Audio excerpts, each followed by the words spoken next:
우리가 지난주에 이제 어떤 말씀을 들었냐면 요나가 하나님의 말씀에 순종해서 이제 니느웨로 가서 사흘 길 중에 이제 하루를 이제 말씀을 전했죠.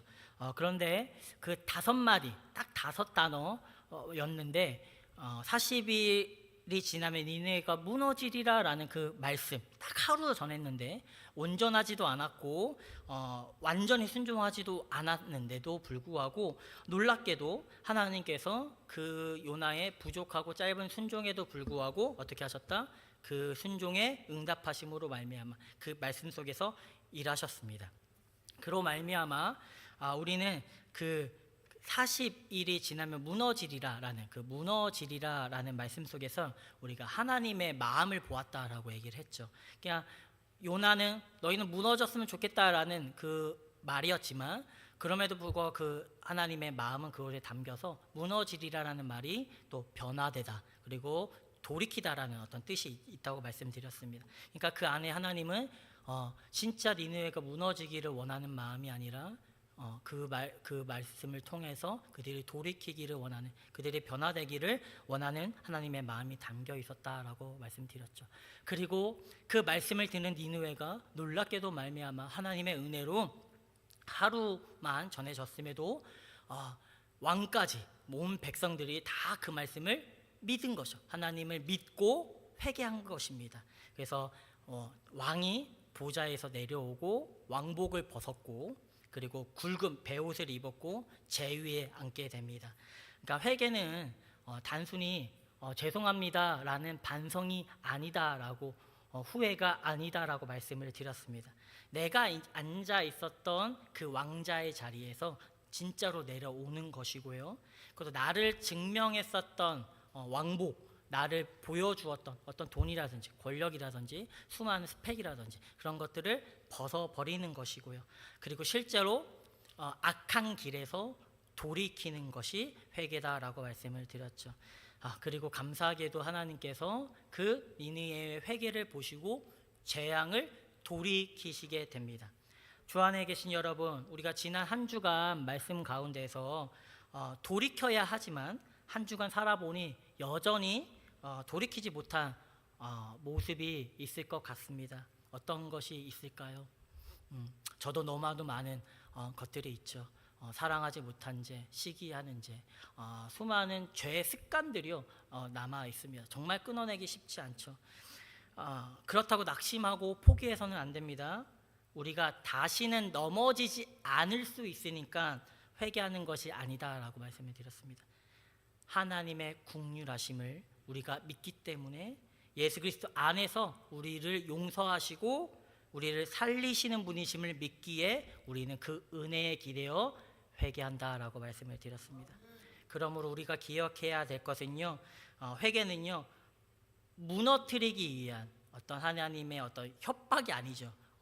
하나님의 은혜로 말미암는 것입니다. 니느웨가 돌이켰을 때 하나님께서 뜻을 돌이키셨던 것처럼 하나님은 예수 그리스도 안에서 돌이키는 자를 기꺼이 받아주시고 용서해 주신 줄 믿습니다. 오늘도 하루를 돌아보면서 또한 하나님 말씀에 반응하여 또 회개할 게 있다면 회개하고 또 주님이 주시는 은혜를 누리시는 우리 성도님들 되시길 간절히 소망합니다. 이제 요나가 이렇게 회개를 했잖아요. 그러면 사실은 딱 보면 3장까지만 보면 끝났다, 마무리가 딱 된 거예요. 요나가 말씀을 전했고 니느웨가 회개했고 하나님이 그들을 용서하셨다. 너무나도 멋진 마무리잖아요. 그렇죠. 사실 3장에 딱 끝내면 좋은데 이상하게도 뒤에 4장이 있다라는 것이죠. 그러니까 요나가 기뻐하고 땅으로 자기 고국으로 돌아갔습니다 하면 되는데 4장이 있습니다. 이 4장은 왜 있냐면 사실은 이 요나서가 니느웨서가 아니죠. 그렇죠. 니느웨서. 대부분 막 선지서나 그것도 그 나라에 대한 어떤 서가 있는데 이 요나서를 보면요, 딱 주제가 니느웨가 목적이 아니라 요나가 목적입니다. 요나와 그리고 또 그가 대표하고 있는 이스라엘을 향한 하나님의 말씀인 것이죠. 이 요나서는 니느웨를 향한 어떤 하나님의 말씀이라기보다는 사실은 이스라엘을 향한, 요나를 향한 말씀이었던 것입니다. 요나 4장은 니느웨의 회개 이후에 그곳에서 드러나는 요나의 어떤 깊은 내면의 모습을 볼 것이고, 이를 통해서 하나님께서 이스라엘과 우리에게 무엇을 묻고 계신지를 한번 살펴보고자 합니다. 말씀드렸다시피 3장에서 딱 요나가 나 이제 다 할 거 다 했다, 너무 사명 완수했다, 너무 기쁘네, 고국으로 돌아가자 하면 될 것 같은데 반응이 다릅니다. 4장 1절을 보시면 요나가 매우 싫어하고 성냈다라고 얘기를 하죠. 이 앞에 단어 보면 그러나가 담겨져 있습니다. 우리가 생각하는 반응과 반대의 반응을 지금 요나가 보이고 있다라는 것이죠. 그러니까 요나가 지금 매우 싫어하고 성을 냈다라고 얘기를 하는데, 여기서 매우 싫어하다라는 단어를 보면 단순히 아쉬웠다, 하나님 이건 조금 아쉽네요, 하나님 이건 조금 나빴네요 라는 수준의 말이 아닙니다. 여기 단어를 보면 바에라라는 표현이 있고 라라는 두 단어가 있는데 둘 다 비슷한 단어입니다. 여기 한글에서는 한 단어로 묶었지만 바에라는 나쁘게 여겨지다, 악하게 여기다라는 동사고, 라라는 단어는 악, 재앙, 그것도 나쁜, 그것도 가치 없는 것, 그러니까 가치 없기 때문에 악하고 나쁜 것이다라는 표현이 있습니다. 그러니까 이 두 단어를 같이 사용하고 있는 것이죠. 그러니까 단지 조금 싫은 데가 아니라 요나가 지금 이것을 보고 어느 정도로 느끼냐면 정말 진짜 있을 수 없는 나쁜 일, 일어나서는 안 되는 뭔가 잘못된 일, 그러니까 가치 없어서 너무 악한 일로 여기고 있었다를 강조하고 있는 것이죠. 그렇다면 요나가 지금 악하다, 이건 안 된다, 이건 나쁘다, 잘못됐다라고 여기고 있는 것은 무엇인가 보면 라라는 단어가 4장 1절에 나오는 라라는 단어, 악, 재앙이라는 단어, 가치 없음이라는 단어가 그 3장 바로 우리 끝에 보시면은요, 10절에 보시면 두 번 사용이 되는데 어떤 거에서 사용이 되냐면 니느웨가 악한 길에서 돌이켰을 때, 거기서 악한이 바로 이 라라는 단어고, 그리고 하나님께서 그들에게 내리시겠다라고 했었던 재앙이라는 단어가 있잖아요. 내리지 않으셨다고 했을 때 재앙을, 그 재앙이라는 단어가 라합니다. 그러니까 지금 요나는 지금 뭐를 나쁘다고, 뭐를 악하다고, 무엇을 가치 없다라고 여기냐면은 니느웨가 죄를 회개한 그것이 악하다라고 본 것이고, 그리고 그것을 받아주시고 재앙을 내리지 않는, 용서해 주신 하나님의 그 용서를 악하다라고 지금 보고 있는 것이죠. 그러니까 요나는요 그 일을 악하게 보고 있습니다.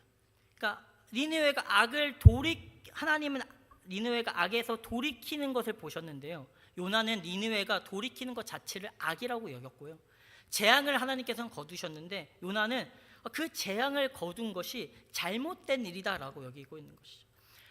하나님은요 니느웨의 회개가 긍휼을 베풀어 줄 이유인데 요나에게는요 그것은 분노의 이유가 된 것입니다. 왜 그러냐? 왜냐하면 요나에게 니느웨는 용서받을 수 없는 가치 없는 사람들이기 때문이죠. 왜냐하면 니느웨는 강포합니다. 진짜 그 시기에 주변국에서 가장 강력한 나라로서 공포 정치를 행했었던, 제가 처음에 말씀드렸는데 껍질을 벗기는 사람의, 그것도 수많은 것들을 빼앗고 또 한 팔만 남기고 다 자르고 한 팔을 잡고 돌아다니면서 공포를 보여주는 진짜 악하고 악한 나라가 어디다? 아스르라는 나라였죠. 그만큼 강포하고, 그리고 이스라엘에게 위협이 되는, 항상 이스라엘은 눈치를 보며 살아야 되는 것이죠. 그런 나라였기 때문에 요나가 생각했을 때 니느웨는 절대로 변하지 않을 사람들입니다. 우리가 그러잖아요. 사람 잘 안 변한다, 사람 고쳐 쓰는 거 아니다. 그러니까 요나도 그거였죠. 저들의 회개 안 믿어, 저들은 다 거짓말이고, 지금 저 회개처럼 보이지만 분명히 그들은 다시 죄를 지을 거야, 그들은 다시 강포해질 거야, 저들의 악은 너무 악해, 저거 분명히 또 악한 일을 저지를 거야 라는 요나의 마음이 있었던 것이죠. 그래서 요나가 보기에 이것을 쓸데없는 하나님의 일하심이다라고 본 것이죠.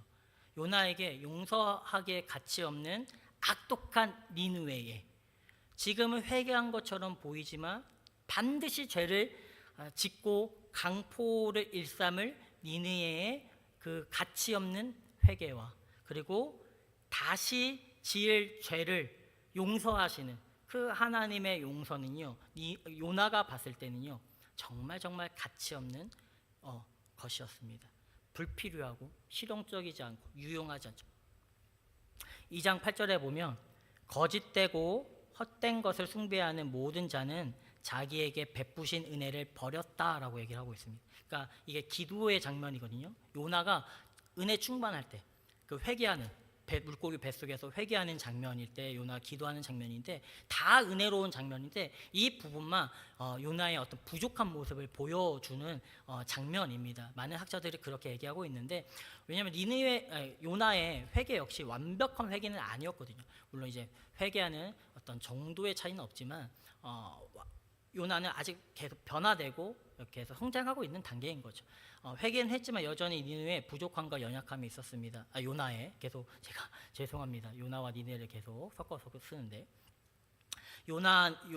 요나가 보기에 니느웨는 거짓되고 헛된 숭배를 하는 자들이었어요. 그러니까 그래서 하나님이 베푸신 수많은 은혜들을 배신한 자들이었던 것이죠. 그래서 타인의 삶을 짓밟고 빼앗는 그런 악독한 자들, 헛되고 의미 없는 세상의 가치들을 사랑하고 그것들을 숭배하는 인생이라고 본 것이죠. 그래서 그런 자들을 용서하는 거, 그거 의미 없는 일입니다. 가치 없는 일입니다. 악한 거죠 오히려 라고 보는 것이죠. 그러니까 요나는 하나님께서 그들을 용서하신 것조차 어느 순간 뭐라고 정해버리냐면 그 안에 이것은 가치 없는 거, 악한 것이라고 정의를 해버린 것이죠. 그런데 문제는 요나가 자기 자신을 바라보지 못했다는 것이죠. 요나가 2장에서요 물고기 뱃속에서요 살아났던 것이 진짜 요나가 무언가를 잘해서인가요? 요나가 충분히 선해서인가요? 그렇지 않죠. 요나 역시요 은혜 없이는 살아갈 수 없는 자로서 건지심을 받은 것입니다. 오직 은혜로 말미암아 물고기 뱃속에서 건짐을 받은 것이죠. 자신도 건짐을 받았음에도 불구하고 그것을 경험했음에도 불구하고 그런데도 여전히 그 안에는 교만이 남아 있었던 것입니다. 그러니까 니느웨는 하나님께 용서받기에는 가치 없는 존재. 그러나 나 자신은 마땅한 은혜를 누릴 자가 된다라고 본 것이죠. 우리가 보통 우상이라고 하면 어떤 것들을 생각하냐면 종교적인 것들을 생각하죠. 그렇죠.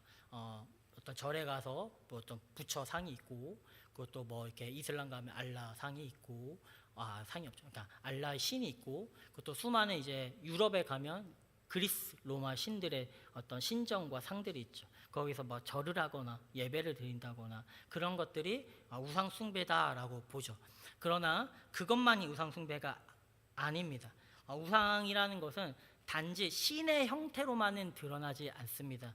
우상 숭배의 핵심은요, 내가 가치 있다라고 여기는 것, 내가 가치를 부여하고 있는 것, 혹은 내가 원하는, 갈망하고 있는 어떤 대상, 그리고 내가 원하고 혹은 두려워하고 어떤 바람이 담겨져 있는 대상이 우상이 됩니다. 그래서 우리 대한민국에도 무속신앙이 엄청 많았죠. 그렇죠. 수많은 역사를 보면요, 비가 필요하기 때문에 비의 신을 만들었고요, 땅에 열매를 원했기 때문에 또 땅의 신, 뭐 풍요의 신들을 만들어낸 것이죠. 뭐가 있죠? 그 안에 나의 갈망과 바램이 담겨져 있는 것입니다. 그래서 국가의 혹은 그 부족의 신이 되는 것은 공통된 원함이 있었기 때문에 신이 된 것이죠. 풍요는 당연히 모두가 원합니다. 땅의 풍요는, 비도 모두가 원하죠. 그렇기 때문에 국가의 신 혹은 공동체의 신이 되어버리는 나 혹은 공동체의 원함과 바람이 담겨져 있는 게 갈망, 가치를 부여한 게 뭐다? 우상이라는 것이죠. 그래서 내가 중요시 여기는 거, 이것이 없으면 안 될 것 같은 거, 내 인생 가운데 또 반드시 뭔가 내가 지켜야 되는 거, 또 많은 시간과 많은 노력을 들이고 있는 것이 다 우리에게 우상이 될 수 있다라는 것이죠. 요나에게는 무엇이 우상이었냐면 민족이 우상이었습니다. 민족조차도 우상이 될 수 있어요, 여러분. 오해하지 말아야 할 것은 요나가 민족을 우상으로 여겼다라는 것은 그냥 구원받은 하나님의 백성으로서의 그 정체성을 붙들었다는 것과는 다릅니다. 그러니까 요나는 단순히 이스라엘이라는 민족 그 자체의 정체성을 지금 두고 있는 거예요. 이 1장에 보시면 그 배 사람들이 야, 넌 누구야? 라고 했을 때 요나가 가장 먼저 뭐라고 얘기를 하냐면 난 히브리 사람이야 라고 얘기를 합니다. 요나는 선지자죠. 하나님의 정체성, 나 하나님의 자녀야, 하나님의 백성이야 라는 것이 아니라 요나에게 가장 중요한 건 뭐였냐면 바로 민족이었던 것이죠. 그래서 하나님이 선택하시고 하나님이 구원하셨던 민족으로서의 자부심, 그렇게 하나님에 대한 자부심보다는 뭔가 특별한 민족이라는 어떤 선민 사상이 담겨져 있는 민족주의 같은 그런 민족에 대한 우상을 가지고 있었습니다. 그것이 자신에게 가장 중요한 가치였던 것이고 자신을 설명해주는, 그러니까 하나님이 나를 설명해주는 것이 아니라 뭐가 나를 설명해준다? 민족이 설명해준다라는 것이, 이건 우상이 될 수 있습니다, 여러분. 우리한테도 마찬가지인 것이죠. 우리의 정체성은 무엇입니까? 물론 우리 대한민국 사람입니다. 대한민국을 사랑해야 되는 거죠. 그 전에 우리의 정체성은 무엇입니까? 하나님 나라의 백성입니다. 그것이 결코 대한민국의 정체성보다 약할 수는 없습니다. 그렇죠. 그것처럼 요나 역시요, 민족이 가장 큰 우상이었죠. 그래서 그 민족을 하나님이 건져내시고 도와주시고 그리고 무언가를 주시고 승리하게 해주시면 하나님은 요나에게 가치 있는 하나님이 되죠. 그런데 하나님께서 이 민족, 우리의 민족, 그 이스라엘 민족에게 해를 입히거나 어떤 니느웨를 용서하면은요, 당연히 이스라엘에게 해가 되잖아요. 그러니까 내가 원하지 않는 방식으로 움직이니까 나에게 그런 내가 중요하다고 여기는 거, 내가 소중히 여기는 것을 방해했다, 그것을 흔들었다.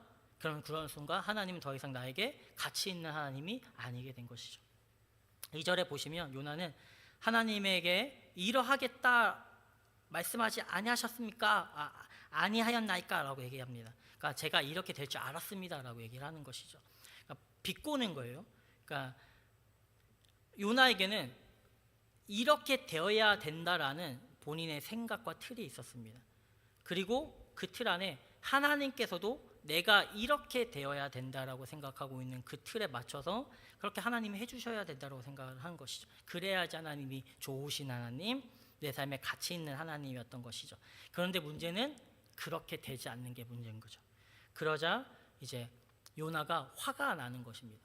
분노가 나오는 것이죠. 어느 순간 그런 하나님은 요나의 분노를 받아야 하는 하나님이 되어버린 것입니다. 성례도 되는 하나님, 가치 없는 일을 하는 하나님, 요나가 보기에 악한 하나님이 되어버리는 것이죠. 주 안에 계신 여러분, 우리 자신을 살펴보면요, 우리 안에 있는 어떤 분노의 지점이 있습니다. 하나님 어떻게 이러실 수 있습니까? 내 인생, 나 이 정도 열심히 살았는데 내 인생 가운데 어떻게 이러실 수 있습니까? 분명히 어제까지만 해도 주일 예배 때 이렇게 막 은혜롭게 하다가 당장 내일 뭔가 막 무슨 일이 생기면 하나님 어떻게 이럴 수 있어요? 내 인생에. 하나님은 분노의 대상이 되는 것이죠. 왜 그렇습니까? 그 안에 내가 정해놓은 것이 있죠. 기준이. 세상은 이렇게 돌아가야 된다.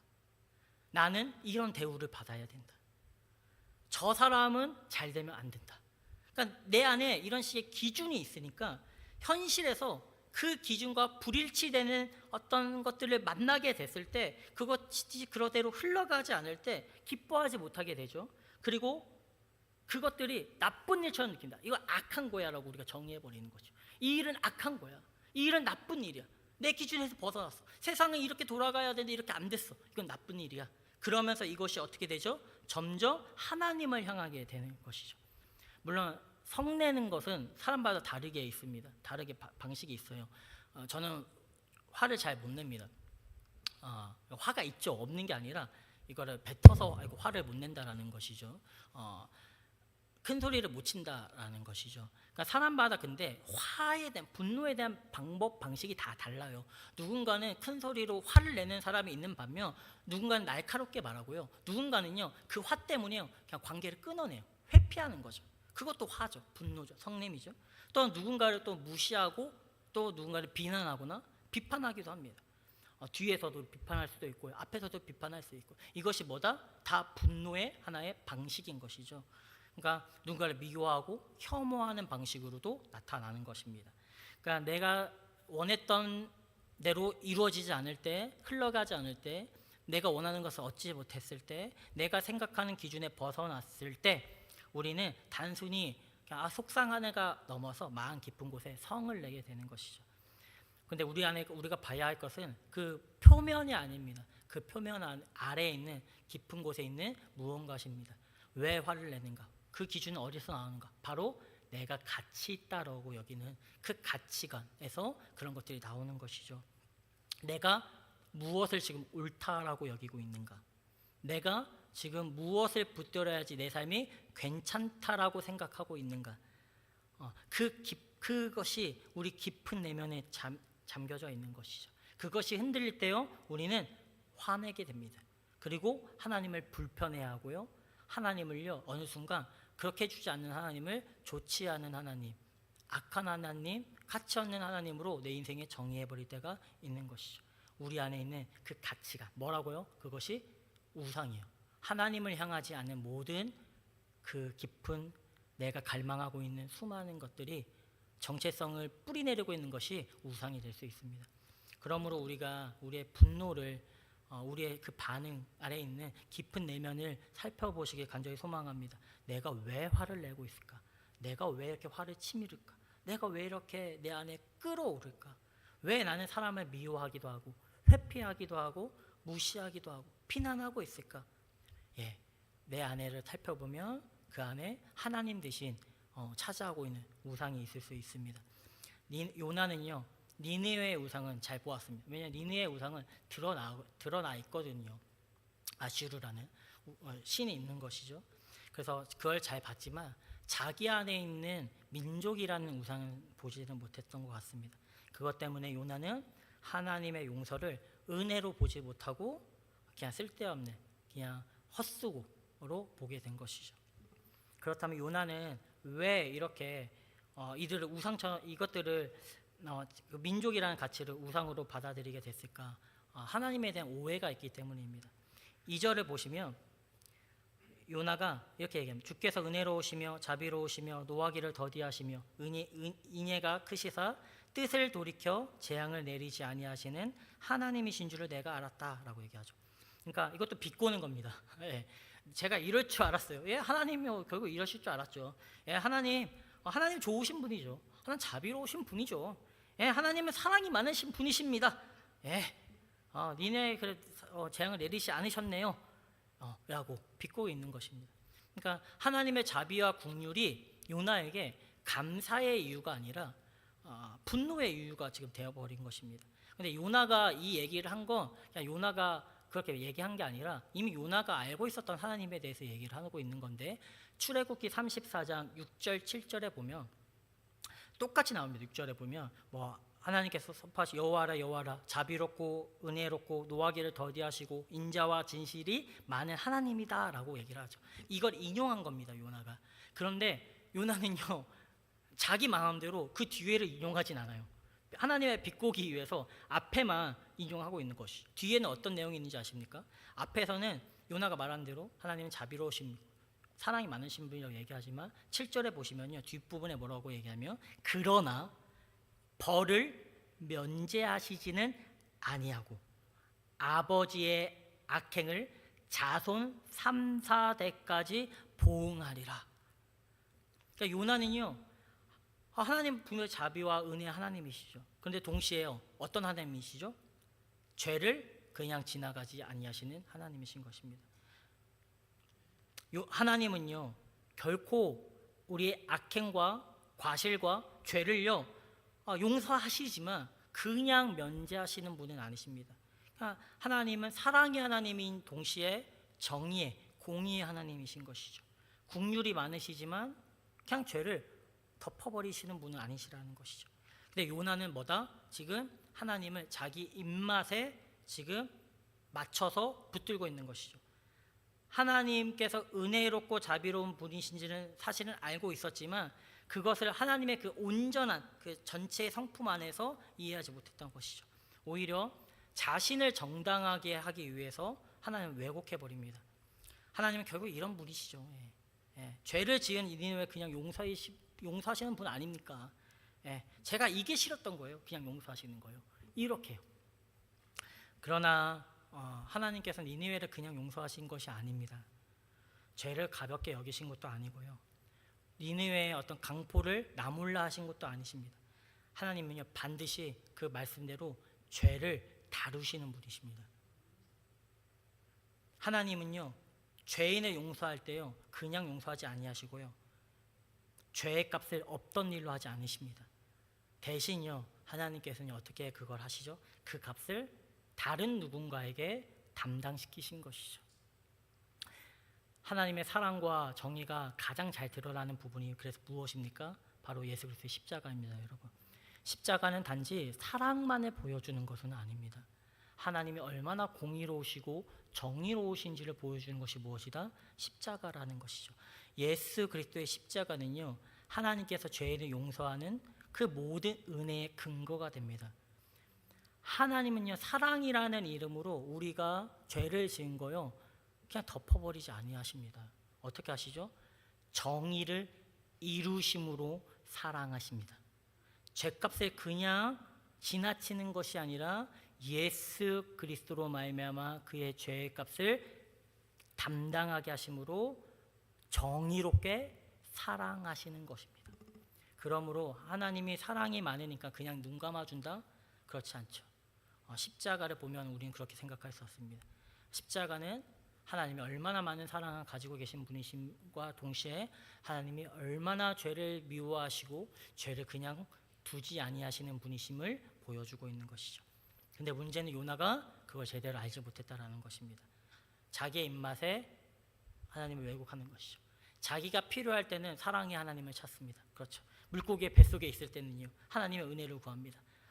죽음의 자리에서는요 고난의 자리에서는요 자기가 죄를 짓고요 벌 받을 것 같은 상황에서는요 사랑의 하나님을 찾습니다. 그런데 니느웨에게는요 어떡하죠? 정의 하나님만을 고집합니다. 벌하고요 무너뜨리고요 우리의 원수 우리 민족의 원수 그 심판하시는 그 하나님을 필요로 했던 것이죠. 그러니까 요나는 하나님 그 자체로 보고 아는 것이 아니라 자기 상황과 감정과 기준에 따라서 하나님을 해석하고 있었다는 것이죠. 여러분, 우리가 하나님을 오해할 때요 우리가 하나님을요 크게 보지 않고요 한 부분만 너무 크게 확대해서 보게 되면 우리 하나님을 오해하게 되고요 그렇게 되면 우리 안에 잘못된 가치관이 자리 잡게 됩니다. 내가 보고 싶은 하나님만 보게 되고요 내가 이해하고 싶은 하나님만 이해하게 되고요 내가 필요로 하는 하나님만 원하게 됩니다. 그러면 하나님이 내 삶의 기준이 되는 것이 아니라 내가 하나님의 기준이 되는 것이죠. 그렇게 되면요 하나님은 단지 내 상황과 감정에 따라서 변화되는 하나님, 그것이 우상과 다를 게 뭐가 있겠습니까? 우상이 뭐라고 했죠? 내가 원하는 거, 내가 가치를 부여하는 것이잖아요. 내가 돈에게 나의 가치와 갈망을요 투여하잖아요. 그럼 돈이 우상이 되는 것입니다.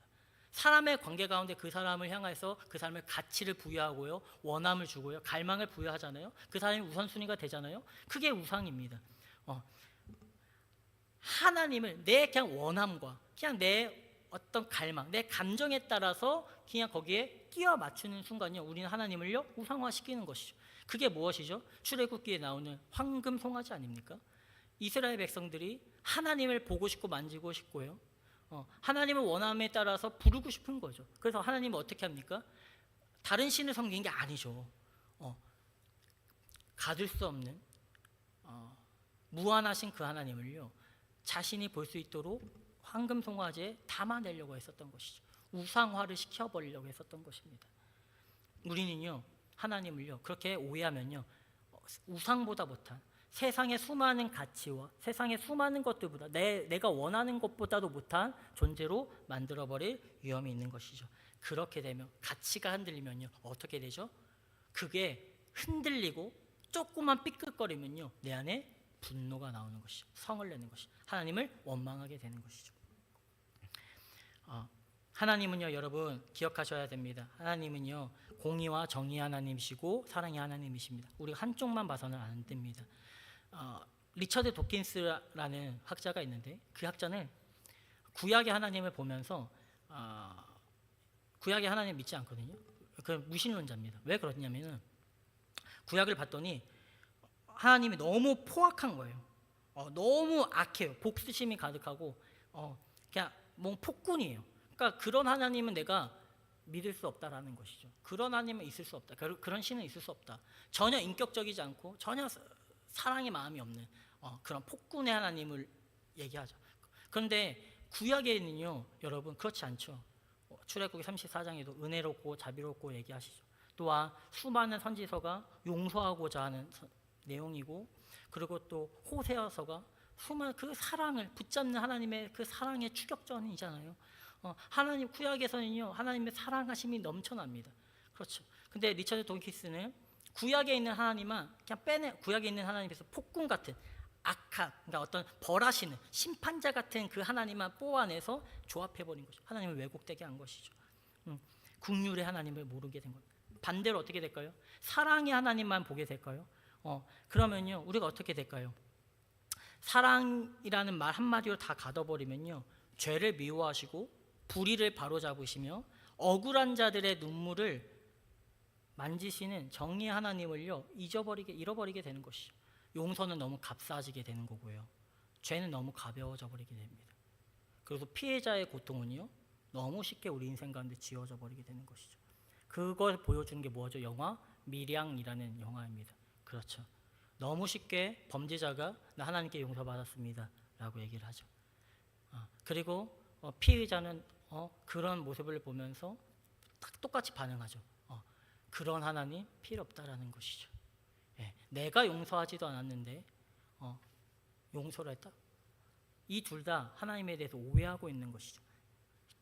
하나님의 사랑은 그냥 이루어진 사랑이 아닌데, 정의의 하나님이시 정의롭게 사랑하신 것인데, 그들은 단지 사랑의 하나님만 포커스 맞춘 것이죠. 누군가는 그냥 사랑받았다, 누군가는 그 정의 없는 그 사랑에 화가 난 것이죠. 완전 요나를 닮아 있습니다. 그렇죠. 요나 역시요 그런 마음이었어요. 뭐라고? 용서했다고 하나님이? 누구 마음대로? 은혜롭고 자비로우시고 죄를 그냥 지나치고 아무 일 없다는 듯이 용서하시는 하나님? 그런 하나님은 악한 하나님이야, 가치 없는 하나님이야, 나쁜 하나님이야 라는 것이죠. 요나는 웃깁니다. 2장에서는 그렇게 사랑의 하나님을 찾았는데 4장에서는 그렇게 정의의 하나님만을 찾고 있습니다. 주 안에 계신 여러분, 하나님은요 사랑이자 정의 하나님이십니다. 우리가요 그분을요 제대로 알아야 됩니다. 저도 너무 모릅니다. 저도요 목사지만요 하나님을 내 마음대로 해석할 때가 있습니다. 힘들면요 그냥 위로만 주시는 하나님, 그렇죠. 그리고 또 내가 억울하면 정의를 찾고요, 그냥 한 부분만 보는 것이죠. 내가 하나님을 단순화시키는 순간요, 하나님은요 세상의 수많은 존재보다 못한 존재가 되어버린 우상이 되어버리는 것이죠. 감정을 달래주기만 하는, 내 억울함만을 풀어주는, 내 문제를 해결해주는 그런 존재밖에 안 되는 것입니다. 하나님은 우리의 해석과 우리의 정의로 가두실 수 있는 분이 아니십니다. 하나님을 오해하면요 은혜가 낭비처럼 보여요. 하나님의 용서가 쓸모없는 것처럼 보여요. 그건 반드시 우리의 가치관을 흔듭니다. 하나님을 잘못 알면요 하나님이 아닌 것을 더 가치 있다 여기게 돼요. 다른 것보다 못하니까요. 다른 게 더 소중해져 버리는 것이죠. 그렇게 다른 것이 내 가치가 되고 내 정체성이 되어버리면요 그것이 우리의 삶의 분노의 이유가 되는 것입니다. 그러나 여러분, 우리가요 하나님을 제대로 알고요 그 십자가에서 이루신 사랑과 공의의 하나님을 제대로 이해한다면요 하나님이 베푸신 니느웨를 향한 그 용서는요 낭비가 아닙니다. 가치 없는 것이 아닙니다. 그 은혜는요 나를 살리신 복음임을 알게 되는 것이죠. 하나님을 제대로 아셔야 됩니다. 요나는요 그러고 나서 막 원망하죠. 원망하자 그냥 죽는 것이 낫다라고 할 정도로 원망을 해요. 요나는요. 그러니까 요나는 심지어 어느 정도냐면 생명을 얘기하고, 생명을 하나님께서 주신 거잖아요. 2장에서 생명을 줬어요. 하나님이 생명을 줬는데 이제는요 생명을 거두어 가달래요. 죽는 것이 더 낫대요. 요나가요. 토부, 낫다, 나음이다라고 토부거든요. 지금 악한 것과 선을 지금 비교하고 있는 거예요. 악한 게 뭐죠? 하나님이 생명을 주셨는데 그것보다 그들을 사랑하고 그들을 용서하고 뜻을 돌이킨 게 그것보다 못하다라는 거예요. 내가 구원받고 내가 생명을 얻은 것보다 저들의 생명은 못합니다. 내가 죽는 것보다 못합니다. 심지어 라고 얘기를 하고 있는 것이죠. 그런 요나를 향해서 하나님께서 뭐라고 얘기하시죠? 4절입니다. 여호와께서 이르시되 네가 성내는 것이 옳으냐라고 물으십니다. 성내는 것이 옳으냐? 네가 지금 분노하는 게 선해? 네가 지금 악하다고 여기는 게 진짜 악한 거야? 네가 지금 가치 없다고 여기는 게 그게 진짜 가치 없는 일이니? 라고 묻고 계신 것입니다. 요나는 자신이 용서받는 건 당연하다 여겼습니다. 건지는 건 당연한 것이죠. 근데 다른 사람이 용서받는 건 분노할 이유죠. 그래서 자신에게 베풀어진 은혜는 가치 있는 은혜, 니느웨에게 베풀어진 은혜는 가치 없는 은혜라고 여겼습니다. 그래서 그걸 보고 하나님께 물으시는 거죠. 그게 정말 가치 없냐? 너를 살렸던 은혜가 진짜 가치 없었던 것이냐? 너를 향한 은혜와 사랑이 이들에게도 똑같이 사랑과 은혜와 정의가 베풀어지고 있는데 그게 진짜 가치 없는 거니? 라고 묻고 계신 것입니다. 요나는 자신은 사랑받을 만하다고 생각을 했습니다. 그런데 정말 요나 그렇습니까 여러분? 우리가 봐왔잖아요. 요나 너무 엉망이죠. 하나님 말씀에 도망쳤고요. 끝까지 내려가고요. 배에서 폭풍이 있는데 위기도 모르고요. 영적인 위기도 모르고요. 사람들 위험에 빠지고 있는데 잠만 자고 있고요. 그렇죠. 사람들을 위기에 빠뜨리고요. 살려놨더니 제대로 순종을 했지만 제대로 완벽하게 순종하지도 않고요. 여전히 니느웨를 싫어하고 있는 그 안에 있는 그 민족의 우상이 더 중요한 니느웨. 과연 하나님의 은혜를 받기에 합당한 가치 있는 자였습니까? 그렇지 않았죠. 그렇지 않음에도 불구하고 하나님께서 어떻게 하셨습니까? 그를 사랑하시고 용서하신 것입니다. 니느웨의 문제는요 악하다는 것에 있지 않습니다. 요나의 문제는 악하다는 것에, 니느웨가 악하다는 것에 있지 않습니다. 문제는 요나 자신이요 은혜 없이는 살 수 없는 자가 되었음에도 불구하고 그 은혜를 제대로 알지 못하고 잊어버렸다는 것이죠. 그래서 그 은혜가 니느웨에게는 가치 없는 은혜라고 여긴 것입니다. 니느웨의 은혜의 풍성하심과 넓음과 그 무한하심, 어떤 죄도 용서하실 수 있으시고 어떤 죄도 해결하실 수 있는 그 십자가의 그 희생, 정의를 이루어 사랑하시는 그 은혜를 요나는요 너무 몰랐던 것이죠. 그래서 요나는 니느웨가 반드시 다시 니느웨는 죄를 지을 겁니다. 니느웨는 너무 악해요. 나중에 보십시오. 니느웨는 반드시 다시 강포하실 겁니다. 하나님은 쓸데없는 일을 한 거예요. 하나님은 진짜 악한 일을 한 거예요. 라고 판단해버린 거죠.